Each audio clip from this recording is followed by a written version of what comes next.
Well, hello friends, it's Julie, and today I'm going to show you how I dye my papers. Today I'm going to use tea. I do this whenever I feel like it, and I want some papers. I have in here some tea bags left over from the other day that I just kept, and I put them in my teapot filter.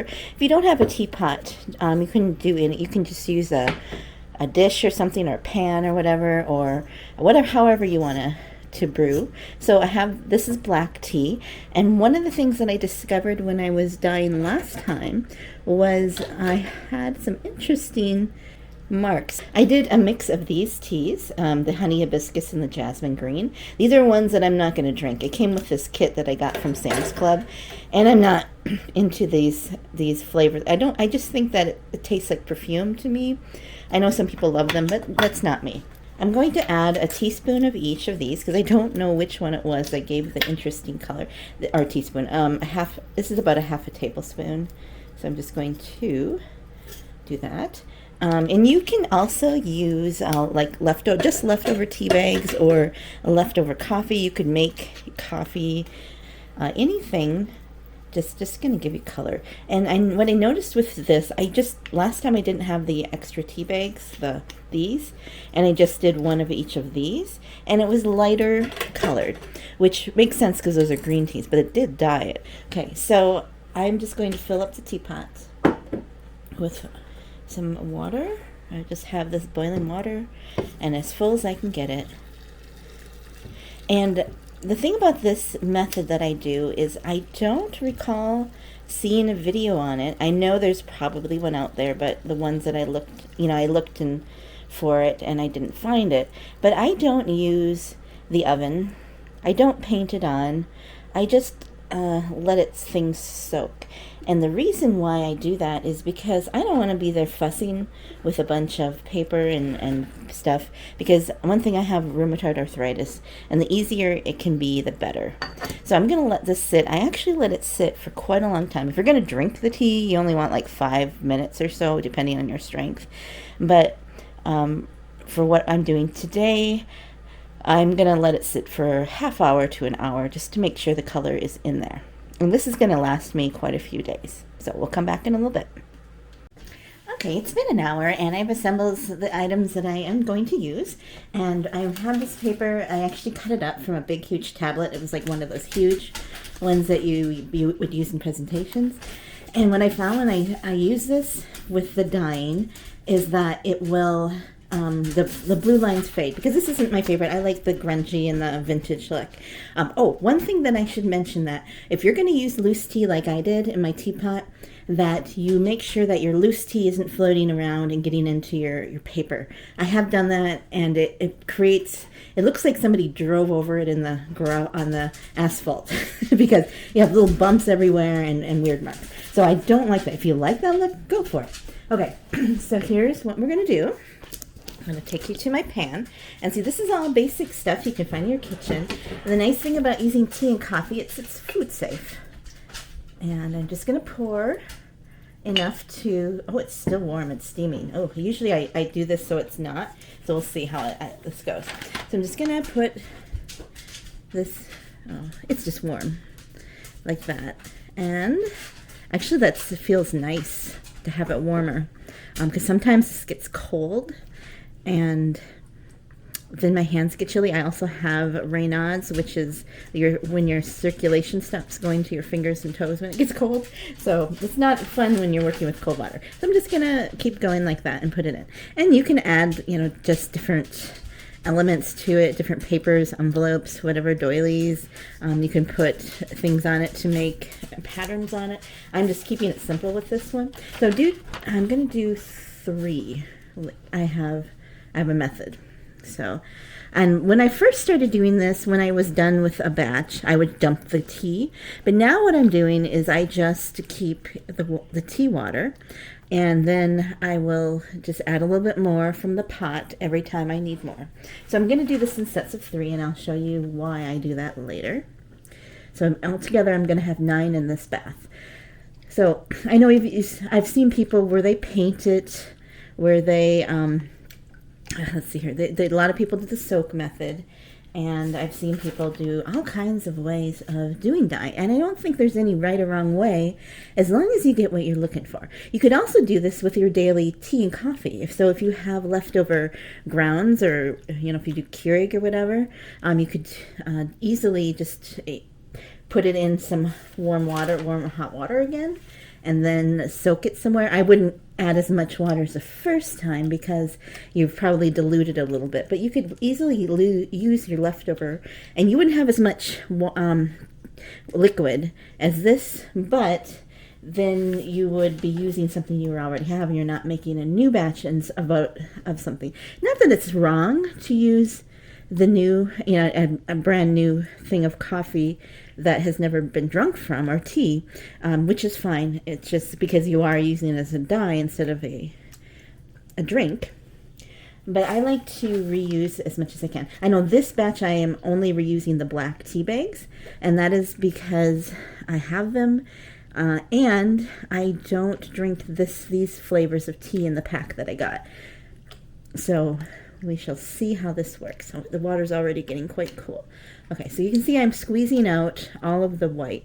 Now when I get to the end and I don't have much liquid left, sometimes you get this neat effect where there's a bunch of bubbles like this, and then it makes those bubbles on the page.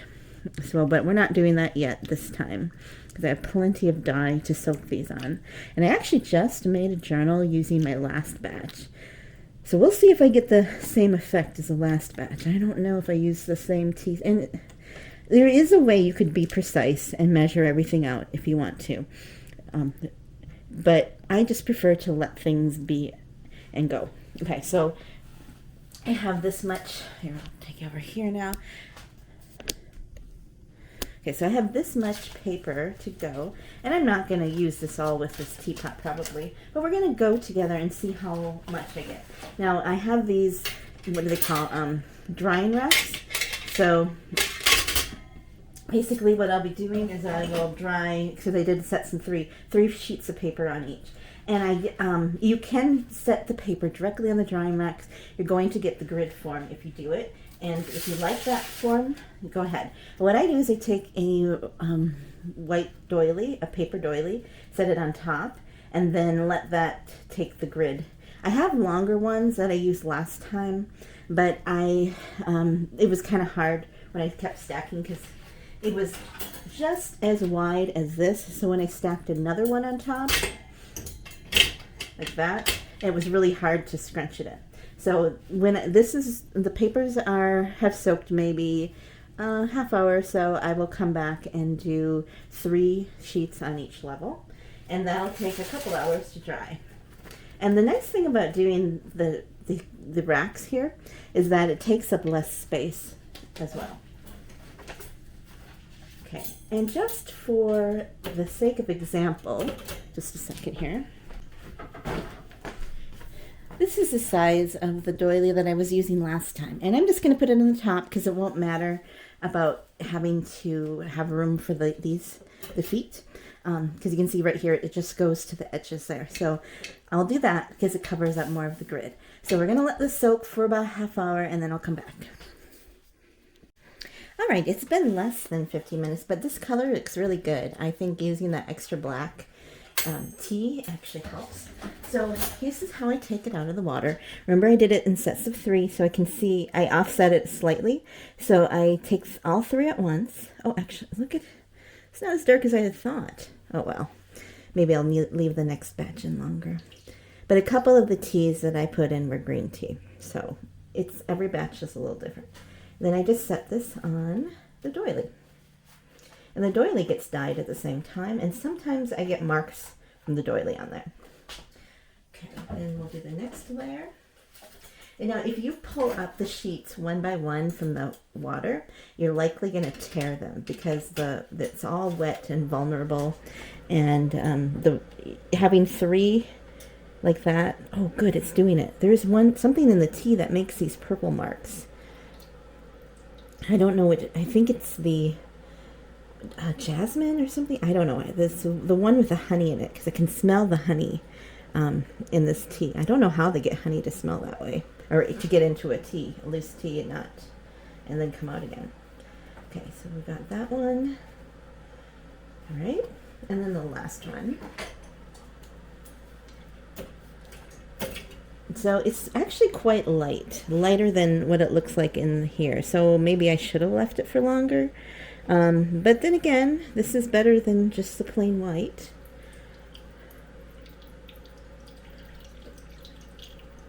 So you see all the purple specks? It's in the water. I don't know if you can see the dark spots. Okay, so these will dry. I'll give it a couple hours on here, and they're going to start to puff up and wrinkle up as they dry. And then I usually separate them a little bit, or I put them off on somewhere else. So, because the next set that I do, this set, is definitely going to have longer to sit because I have to wait for my drying racks to dry. So it actually just takes this little bit of space, and I don't have to turn my oven on. All I'm doing is soaking. And I have gotten results before putting lace doilies on top. Maybe actually sandwich these two pieces together with the doily, and we'll see what happens. I'm not for sure how all that works. I know some people use plastic table things, and maybe that makes a better impression. But sometimes I get results just like this. And oh, did I do 4 pieces? Okay, this is plenty here. Because I did so much in this one, I'm only going to do 3 more. Oh, look at how nice it's wrinkling. That'll make a nice effect. Let's see here. And then I'll just offset 3 more pieces so they're easy to take out. And you can see my water is getting a little thin.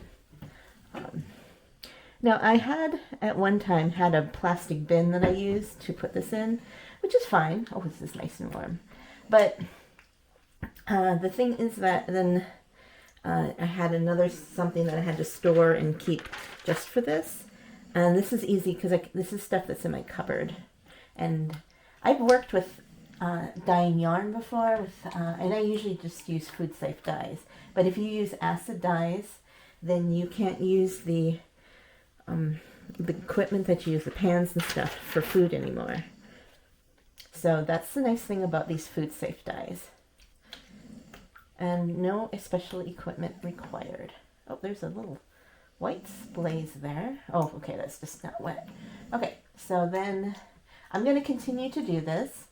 Soaking paper, drying paper. This will probably take a couple days to exhaust all of this tea. So I'm not going to come back and show you every time, but when I'm done with the whole thing, I will come back and show you the results of the dyeing. And this might be where it's lighter in color, which is okay. I mean, I would much prefer this to this. Okay, all right. I'll see you in a little couple days, but it'll just be seconds for you. Okay, so I have completed the batch of tea dyeing paper, and it took maybe 2 days. And yeah, I could stick it in the oven, but I just prefer not to. I just do it naturally, not using any other heat source but air. And then one thing that happened was I came out the next day to add more tea to my thing, but I think I had like a cup left, and it wasn't there. My husband had thrown it away. So I could have gotten a little bit more out of it, but that's what happens when you're married. Right, so for reference sake, this is what the paper looked like before. It was this lined paper that's white. So, and this is what we ended up with. And you can maybe see a little bit of that blue line in there. And these little dots are from the tea, and sometimes they showed up more than others. And this is just presentation paper, I believe. You can see the here. This is actually perforated, so I can tear that off too. Otherwise, it will just stay there. I do like the way the purple went. I think that was the lavender or the jasmine. I can't remember which tea flavor it was. And it's just a very simple, low-key way. This one picked up a little bit of the paper doily design in it. And it turned a little yellow. All I did was stack them. That one picked up a little bit of the texture too. And I didn't, try to do any stenciling or something. This has a little white bubbling here, which I kind of like. And that's when they weren't fully immersed in the water, or something. When I stacked them, not all the bubbles came out. I actually think these little purple things make it almost look like handmade paper, when they put flowers and different rag cotton tint in it. So I do like the way it came out. And so you don't really have to dry it in an oven. Here again, it wasn't fully, the bubbles didn't all the way come out, and I do like that look. I like how, look, this one. There's more. Some of them are more speckly than others. This is this is from the tray that I rested the stuff on, that lined the cooling sheets. And it did get a little broken here, which I'm okay with, because I could cut this little piece off and use it as a little embellishment. I'm not really fussed about it. And I had very few rips. I did have a few, of course. It's just the way it goes. So I did yield quite a bit. I'll probably have enough for a few junk journals if I just do this tea dyed paper. And this one definitely got ripped. I think it dried, this stuck to the paper beneath it. And so now I have little pieces to play with. Actually, I actually don't mind it a bit. I just, like I said, I like to, in a previous video I mentioned that I like to have the challenge of creating with what I have. Here's another one that sat on the tray, baking the cooling sheet. And you can see I yielded quite a bit, and it just didn't take that much effort at all. You just need to have a spot to set up to do it. It doesn't have to be your kitchen. If you have a craft room, you could easily do it there as well. This is just a perforation edge. It's not actually ripped. I didn't rip it, at least. And you could just sit it in your craft room or wherever, or bathroom if you've got a lot of counter space. Just rotating stuff. All it needed was a cookie tray or a baking sheet, and then the cooling racks. And you could do any kind of drying that you want. I wouldn't suggest hanging it up, when it's wet, because it'll probably rip. Oh, isn't this nice how this one came out? Yeah. And then there's some of them, I think this one was probably left in overnight. So there's a little bit inconsistency with the coloring, the dyes. But again, I don't mind that. I like that it has a little difference.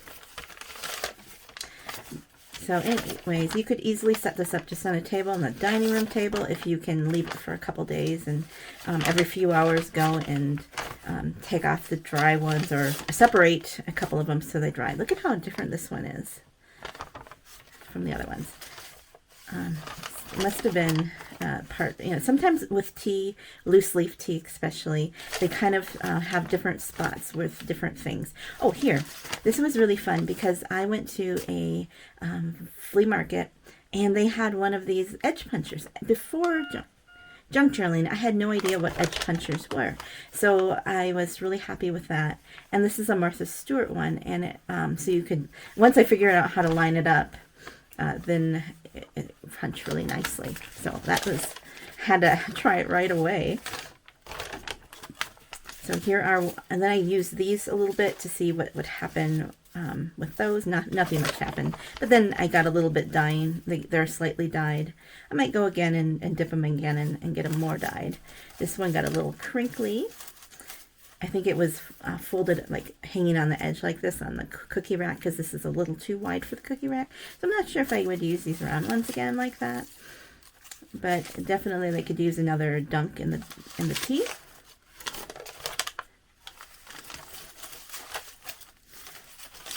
So I'd love to hear if you have been dyeing with tea and coffee for a while and how you do it. This is just one of the ways I do it. I have a bunch of tea bags to do again, and I will probably do basically the same thing. Sometimes what I do, if it's actual tea bag and it's enclosed, I will put a little bit of water on the bottom of the pan, and then I will put the papers in, and I'll put the tea bags on top, to set them on top. And it's really interesting to see how the tea disperses over the paper. So that's, before I do that, I do soak in a few bags in the water to give the water color, and then I will layer the papers in and then put the tea bags on top. But anyways, just different So you can see as it goes, the purple disappears and it just became brown for the texture. Because this is sequential. I kept it in the sequence of how I dyed it. And then again, we have this interesting spot, like I said, with loose leaf tea. I also said maybe there was a few different tea leaves of something that was different that created that kind of coloring. And like I said, no oven needed, no need to spray, no need to paint. If you want to do stenciling on it, you can layer with stencils. It doesn't come out as strongly or 100% of the time as when you paint it and stuff. But if you want to just do a few feature ones, then go ahead and do that. But for just to get a whole book's worth, this is an easy way to do it. And it's also basically almost free. It's just made with stuff that I would have probably just thrown away or given away because I didn't like those flavors. Oh, this one was fun too because I was doing some stamping, and then when I washed stamps out I used dish soap, and then I decided, hey, I'm just going to stick the stamps on here and see what happens. And I got a tiny imprint of a sheep, and that's supposed to be a llama. So just a little bit of something different. It's not mold. And that's the only thing with black that people might get scared. Maybe it's mold or mildew, but it's not. And then we have the things that were sitting on the tray. I might actually reuse these because I'm not sure if I really like them as is. It's interesting how these puffed out, just getting wet. So I think these would actually make good templates. So there you go. Okay, so I did the count, and I have 89 sheets. I can't believe that's so many.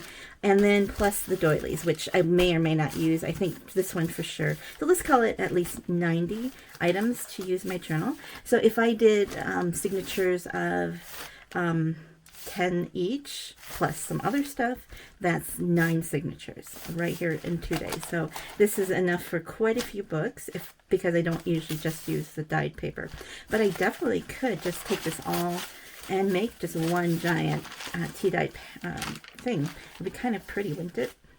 So anyways, that's how it resulted. Let me know if you tried this and if it worked or what, or if you would or wouldn't. So thanks so much for watching, and I'll see you on the next page. Goodbye.